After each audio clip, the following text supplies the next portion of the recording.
e amiguinhas, voltamos a ser o país da renda fixa, Doni. Voltamos a ser o país, sim, porque sabe que renda fixa tem tido um alto número de pesquisas? Ah, sério? É verdade, as pessoas estão muito interessadas, pesquisando muito no Google, YouTube e tudo mais a respeito da Selic em alta, de opções de renda fixa, onde é melhor investir, e por isso nós estamos aqui para melhor servir a você, estimado público que nos assiste. Que nos prestigia. E é esse que será o tema do programa de hoje.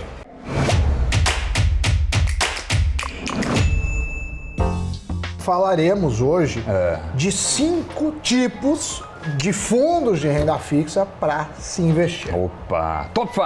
Top 5. Olha só. E vai ser um top 5 com 5, porque a gente já fez top 10 com 9. Mas hoje...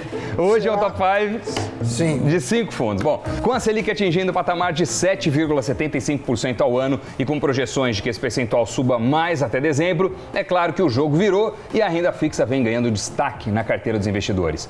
Por isso, nós trouxemos os 5 fundos de renda fixa para você que nos assiste ficar de olho. Exatamente, Doni. A alta dos juros engorda os rendimentos de renda fixa e tira, de certa forma, a atratividade da renda variável, da Bolsa de Valores, pelo menos para parte dos investidores. Segundo cálculos da Ambimos, fundos de renda fixa vêm registrando as melhores performances da indústria enquanto falamos de captação líquida, né?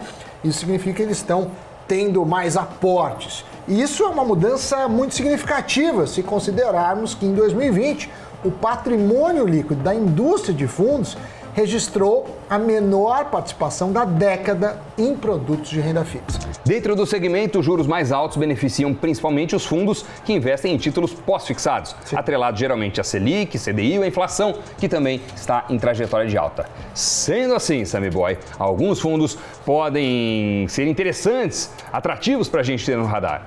São eles: fundos DI, fundos de crédito privado, fundos de debêntures incentivadas, FDICs e fundos de renda fixa no exterior. O VAR já confirmou, top 5 com 5, fomos aprovados depois do vexame do top 10 com 9. Bom, os fundos referenciados DI, que investem a maior parte do seu patrimônio em títulos públicos atrelados à Selic, ganham atratividade com a alta da taxa de juros. Investidores buscam essa modalidade na hora de construir a reserva de emergência. Esses fundos vinham ficando em segundo plano nos portfólios por apresentarem rendimentos baixos, né? Obviamente naquela época que a Selic estava a 2%. Mas agora o jogo virou, Doni. Virou, Sammy Boy. Isso mudou. Inclusive, analistas de investimentos recomendam o investidor sempre alocar sua reserva de emergência em investimentos atrelados à Selic, porque essa é uma das aplicações mais seguras do mercado brasileiro. Já os fundos de crédito privado são compostos por debêntures, certificados de recebíveis imobiliários, os CRIs, e os certificados de recebíveis do agronegócio, os CRAs. Esses títulos são emitidos por empresas e não pelo governo, como é o caso dos títulos do Tesouro.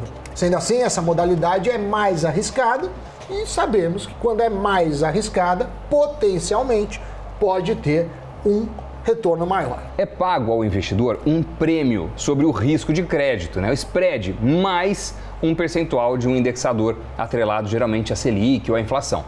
Mas vale lembrar que o setor tem passado por um movimento de correção desses prêmios de crédito, porque eles ficaram muito altos durante a pandemia e agora, com a volta da demanda, estão sendo corrigidos para baixo. Quem já tem a opção na carteira de investimento acaba sendo mais beneficiado.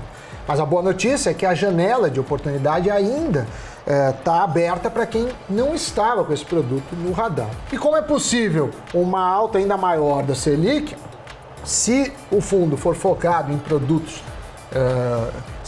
atrelados ao CDI ou à própria Selic, é provável que você consiga pegar um pedacinho desse ganho. E ainda na categoria de crédito privado, Sammy Boy, os fundos de debêntures incentivadas são uma boa opção para o investidor que quer se proteger do avanço da inflação. As debêntures incentivadas são fontes de financiamento para projetos de infraestrutura e, por isso, são isentas de imposto de renda. Como os projetos financiados por esse tipo de debêntures são de alto consumo de capital e normalmente de um prazo muito longo, eles são ligados ao IPCA, que é o índice que mede a inflação do país. E essa é uma opção que traz um ganho real interessante para você, investidor. Já uma outra opção que ainda está fora do radar de grande parte dos investidores são os fundos de investimento em direitos creditórios, os chamados FDICs. Esses fundos são mais restritos, já que aplicam capital em títulos de crédito formados por contas a receber de empresas. No entanto, eles não têm cobertura do FGC, o Fundo Garantidor de Crédito, então, de novo, mais risco, potencialmente mais retorno. Os FDICs devem investir no mínimo 50% do seu patrimônio em direitos creditórios e atualmente são restritos aos investidores qualificados e profissionais, que são aqueles que possuem ao menos R$1 milhão em aplicações financeiras. A CVM está estudando liberar o acesso do pequeno investidor a esses produtos. Enquanto isso, é possível buscar alguns fundos de crédito que tenham parte pequena do patrimônio em FDICs. Já o quinto e último tipo de fundo que falaremos é o de renda fixa no exterior.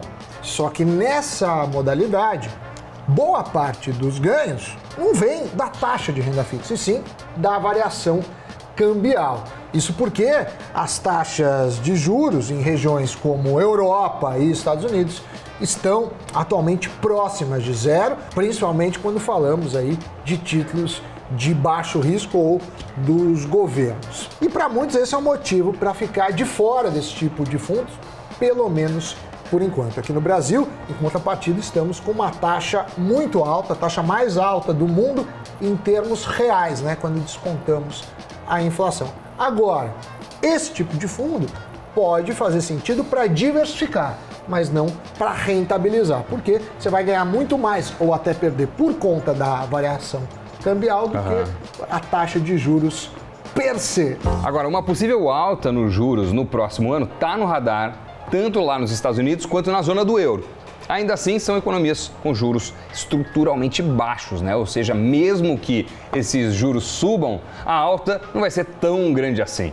Quem buscar rendimentos mais interessantes vai ter que apostar em títulos privados de empresas menos conhecidas, o que é mais arriscado do que investir num título igualmente rentável de uma boa pagadora brasileira, por exemplo. Então, se você só conhecia os títulos do governo para investir em renda fixa, tá aí outras formas de investir surfando as altas taxas agora no Brasil. Não deixe de curtir esse vídeo, compartilhar e ativar as notificações, porque aí ganhamos relevância nos algoritmos para o alto e avante, já dizia Superman, que também gostava muito. Para o alto e avante, ele fala? É, não é? Não para o alto e avante, ele que gostava também e gosta muito de ver o giro de notícias. A B3 começou a oferecer o serviço de aluguel de cotas de fundos ETFs de renda fixa. Assim como acontece com as ações, a negociação será feita entre corretora e os dois investidores, o doador e o tomador. Os ETFs de renda fixa replicam o desempenho de índices que acompanham títulos públicos e privados pré-fixados ou atrelados à inflação. E o Grupo Madeiro vai receber um aporte bem poupudo. A gestora americana de recursos Carlyle Group vai injetar ao menos 300 milhões de reais na rede de restaurantes para serem usados em projetos de expansão. A companhia soma uma dívida líquida de 981 milhões e ainda não tem uma definição para sua oferta pública inicial de ações na B3. Olha o Mercado Livre no universo cripto. A plataforma vai expandir sua oferta de compra, venda e armazenagem de Bitcoin para clientes residentes no Brasil. Os usuários da carteira digital Mercado Pago poderão negociar o criptoativo nas próximas semanas, segundo a Bloomberg. Notícias giradas, Sammy Boy. É hora de fazer como Buzz Lightyear, ir para o infinito e além. Partiu! Cada um com suas referências. Tchau!